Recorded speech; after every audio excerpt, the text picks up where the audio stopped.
Respiration in plants, another metabolic process, another metabolism occur in plants.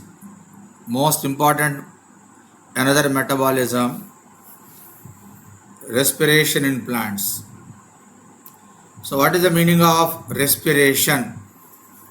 First of all, we have to understand the meaning of respiration. Oxidation of organic substances, whether in presence of oxygen or absence of oxygen, releasing carbon dioxide, water and energy. This entire metabolism, this total process, it is called respiration. So once again we will understand about the meaning of respiration. Oxidation of organic substances, either in presence of oxygen or absence of oxygen, releasing carbon dioxide, water and also energy. That is called respiration. What is the importance? What is the purpose of doing respiration by living organisms? Why living organisms carry out respiration? That is to obtain energy. To get energy, living organisms carry out respiration. How? By the oxidation of organic substances. What is the importance of energy? What is the need of energy? To carry out daily life activities. So every living organism carry out, perform, do life activities in every day. To perform the life activities, energy is required. Energy is necessary. That is the importance of respiration. Now we will list out some of the life activities occur in the living organisms: absorption, transport, movement, reproduction, or even breathing. So these are the some of the life activities occur in the living organisms, whether it is a plant or an animal. All these living activities, all these life activities takes place at the expense of energy by the utilization of this energy. Where from the energy obtained? By the oxidation of organic substances. What is the name of the process? Respiration. Then coming to the source of energy, where from energy comes in the living organisms, in which form means food. Living organisms obtain energy in the form of food. By means of oxidation of food, living organisms obtain energy. Process of taking food, process of getting food, that is called nutrition. Process of getting food, taking food is called nutrition. Once living organisms obtain food, the food undergo oxidation. Once living organisms obtain food, get food, that food undergo oxidation. What is the result? Release of energy takes place. What is the name of the process? Respiration. So oxidation of food to release energy, that is called respiration. So can we connect both? Yes. Nutrition and respiration are closely connected together, very much connected together. That is another important observation. In this context, one more important process is there, breathing. The process of breathing is also very much connected to the process of release of energy from food. Process of breathing What is the meaning of breathing? Exchange. Exchange of gases. Exchange of gases. Living animals. In animals, particularly higher animals, exchange of gases occur during oxidation of food materials. Exchange of gases is called breathing. Breathing connected to the oxidation of food materials, finally release of energy takes place, then it is called respiration. So that food taking process, that is called nutrition. So finally we can conclude that in living organisms, nutrition, breathing, and also nutrition, breathing, and also respiration. All these are closely connected together, closely connected with one another. That's about another important observation in the respiration in organisms. Then all the energy, whatever energy required for life processes, it is obtained with oxidation of some macromolecules. We call that macromolecule as food. Previously we call them as food. Living organisms obtain food in the form of macromolecules, biomacromolecules, that is carbohydrates, proteins, lipids, fats, all these things. So with the oxidation of biomacromolecules, in general we can call them as food. In the living organisms, energy is obtained. By using that energy, living organisms perform life processes. Then coming to the source of food to the living organisms. How living organisms obtain food?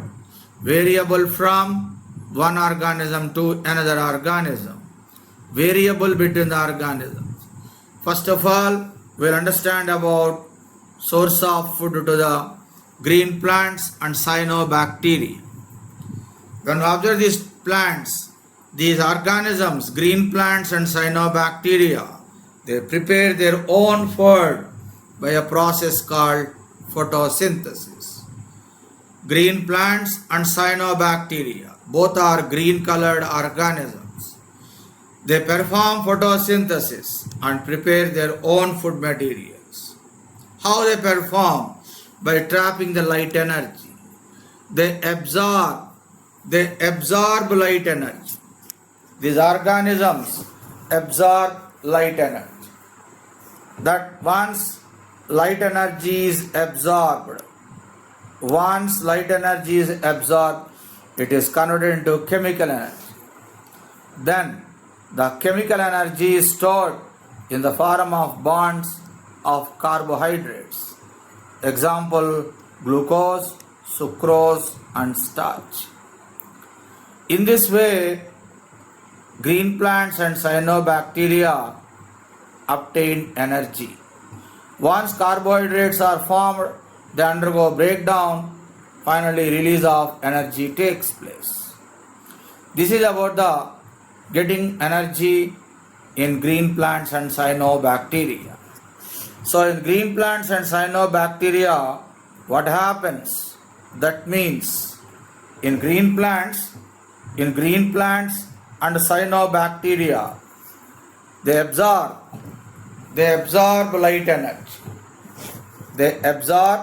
light energy.